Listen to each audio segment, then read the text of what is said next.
ભારતની ક્રિકેટ ટીમને 2 મોટી આઈસીસી ટ્રોફી જીતાડનાર કેપ્ટન રોહિત શર્માને એઝ અ કેપ્ટન તરીકેથી હટાવીને યુવા શુભમન ગિલને ઓડીઆઈના કેપ્ટન બનાવવામાં આવે. તો આ પ્રકારનું એક મોટું ટ્રાન્ઝિશન જોવા મળ્યું કે જે ઓફકોર્સ આપણે પહેલા પણ જોતા આવ્યા છે કે MS ધોનીથી પછી વિરાટ કોહલી આવ્યા, વિરાટ કોહલી પછી રોહિત શર્મા આવ્યા. પણ જ્યારે આ પ્રકારનું ટ્રાન્ઝિશન થતું હોય એટલે ફેન્સના ઇમોશન્સ એકદમ પીક ઉપર જોવા મળતા હોય છે. તો how are you looking at this kind of transitions? તમે કેવી રીતે જુઓ છો ભારતીય ક્રિકેટમાં આ પ્રકારના ટ્રાન્ઝિશન્સ? So, very good question, Ishan, and twofold. From fans' perspective, of course, કે આ વસ્તુ ઇમોશન ક્રિકેટ અને બોલિવૂડ બે વસ્તુ એવી છે કે ઇન્ડિયન પબ્લિકને ઇમોશનલી બહુ જ ઇન્વોલ્વ કરે છે અને મોર સો ક્રિકેટ હવે જે રીતના ક્રિકેટ IPL પછી જે રીતના પોપ્યુલર થયું છે ઇન્ડિયન યંગર પોપ્યુલેશનમાં specially I think emotion definitely, કારણ કે એક આઇડિયલિસ્ટિક સોસાયટી છે આપણી કે જ્યાં હીરોઝ આર ઇન્ડિવિડ્યુઅલ્સ.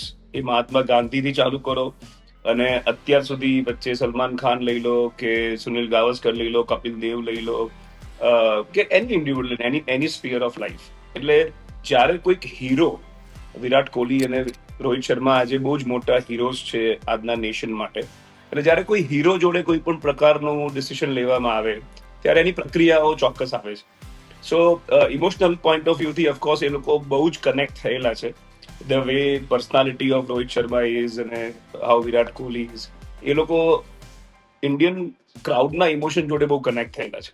પણ at the same time from cricketing point of view જોઉં તો આ બહુ જ સારી સિચ્યુએશન છે કે જ્યારે તમે વિરાટ કોહલી અને રોહિત શર્મા જેવા ક્રિકેટરોને પણ રિપ્લેસ કરી શકો અને તમારી પાસે એવી બ્રિગેડ રેડી હોય કે જે ક્રિકેટને આગળ લઈ જવા તૈયાર છે. આ બહુ સારો પ્રોબ્લેમ કહેવાય.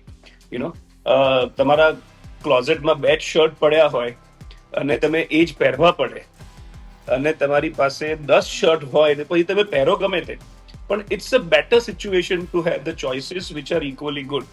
સો અને ગિલે અત્યારે પ્રૂવ કર્યું છે ઇંગ્લેન્ડમાં જે પ્રમાણે ટેસ્ટ સિરીઝ લીડ કરી.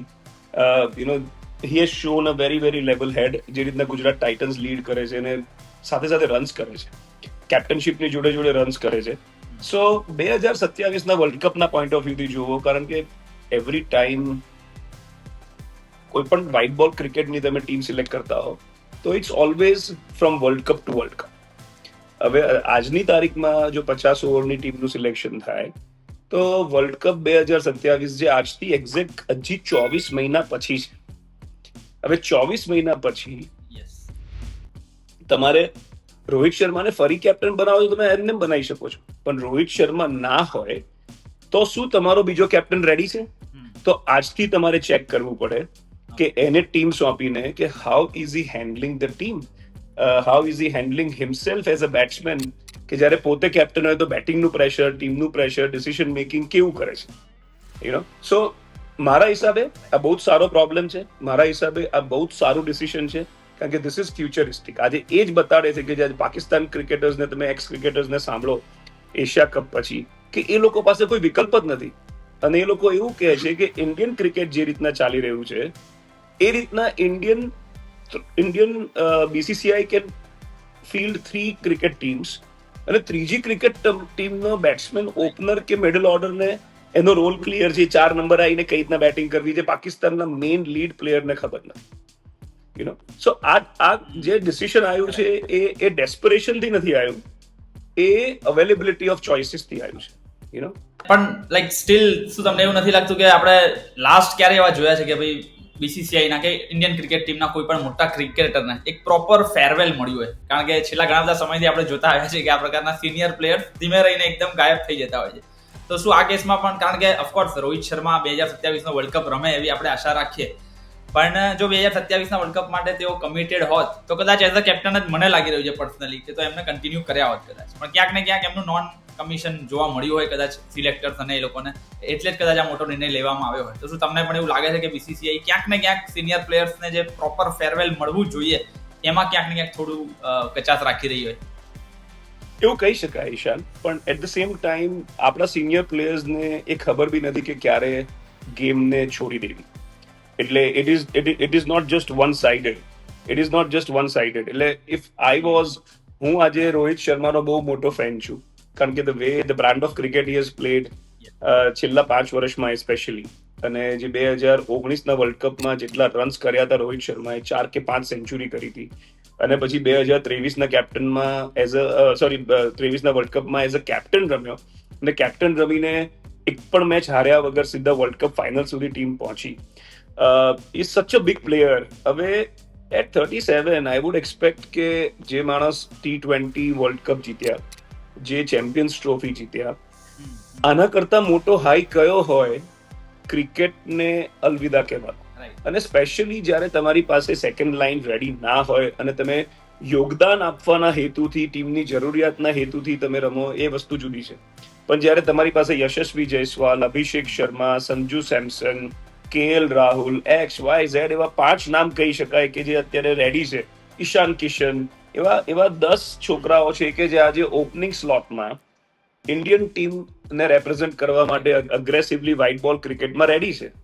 હવે જ્યારે તમે ઓલરેડી ઇકોસિસ્ટમ એટલી સરસ હોય, તો 37 વર્ષે જ્યારે તમે નેક્સ્ટ વર્લ્ડ કપ રમવાના સ્થિતિમાં 41 વર્ષે તમારી નેચરલ ફિટનેસ એવી એથ્લેટિક ના હોય, કોઈની બી ના હોય, અને સ્પેશિયલી રોહિત શર્મા તો નેચરલી એથ્લીટ છે જ નહીં. કદાચ વિરાટ કોહલી ને મહેન્દ્રસિંહ ધોની હોય તો જુદી વાત છે, પણ આ લોકોના કેસમાં તો એવું ના કહી શકાય કે રોહિત શર્માના કેસમાં કે ઇઝ અ નેચરલ એથ્લીટ. અને kind of achievement that Rohit Sharma has done, I think કે એક કપિલ દેવ અને મહેન્દ્રસિંહ ધોની પછી જો એવા સમયે રોહિત શર્માએ ટીમને અલવિદા કહી દીધું હોત, તો એ બહુ મોટું યોગદાન આપેલું હોત એ વસ્તુ માટે. કારણ કે એક લેજન્ડ તરીકે એ કરિયર ફિનિશ કરત. તમે એક વસ્તુ જુઓ કે ચેમ્પિયન્સ ટ્રોફી જીત્યા પછી અને T20 વર્લ્ડ કપ જીત્યા પછી આપણો ઇન્ડિયન કેપ્ટન ઓસ્ટ્રેલિયાની ટેસ્ટ ટીમમાં કેપ્ટન હોવા છતાં બહાર બેઠો હતો. જ્યારે ઇન્ડિયા ઓસ્ટ્રેલિયા ટેસ્ટ સિરીઝ રમવા ગઈ, ત્યારે પહેલી મેચ પર્થમાં જસપ્રીત બુમરાહે લીડ કરી, અને પછીની મેચમાં by virtue of the combination Indian ટીમનો વર્લ્ડ કપ વિનિંગ કેપ્ટન ને ચેમ્પિયન્સ ટ્રોફી વિનિંગ કેપ્ટન ટીમમાં સમાવેશ ના કરી શકે, કેટલું એમ્બેરેસિંગ અને હ્યુમિલિએટિંગ કહેવાય એટ ધ એજ ઓફ 37.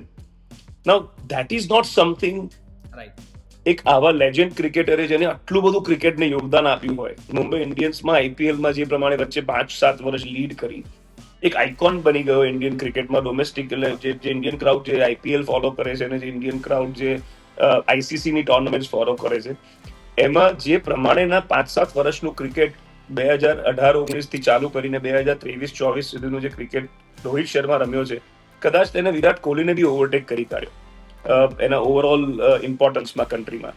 પછી you don't want to see your hero at 38 struggling. So I agree કે there should be a dialogue, કે BCCI અને પ્લેયર વચ્ચે એક ડાયલોગ થવો જોઈએ, જ્યાં BCCI કહી દે કે we are not looking beyond you, I mean at you, અને we are looking beyond you from here on. અને પછી પ્લેયરને ફેરવેલ જોતી હોય તો ફેરવેલ ચોક્કસ મળવી જોઈએ, પણ પ્લેયરની બી જવાબદારી છે સમજવાની કે કયા સ્ટેજે. સારું કરવું એટલે ટીમમાં હોવું એ જરૂરી નથી. આફ્ટર સર્ટન પોઈન્ટ 35-36 વર્ષ પછીની ઉંમરમાં સારું કરવું, દેટ ડઝ નોટ મીન કે you have a place in the team. 22-24 વર્ષે તમે સારું કરો ને you have definitely got a place in the team, but not when you are talking about 35-37, which means that you have done your job.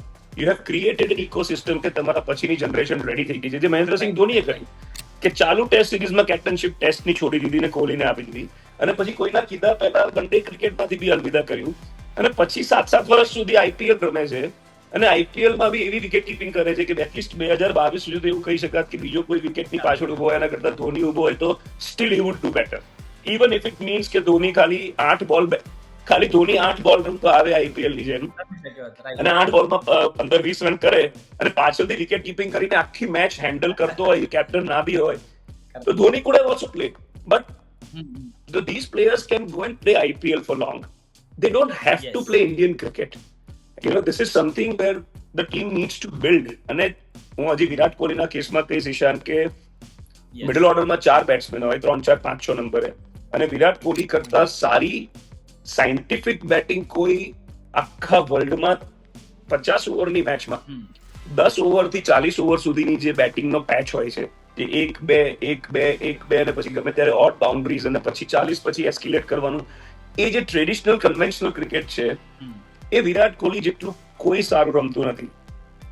અને એ જ difference કોઈને ખ્યાલ નથી આવતો કે વર્લ્ડ અને ઇન્ડિયન ટીમમાં જે ડિફરન્સ છે ખાલી વિરાટ કોહલી છે સો ફાર એઝ 50 ઓવરની મેચ ઇઝ કન્સર્ન.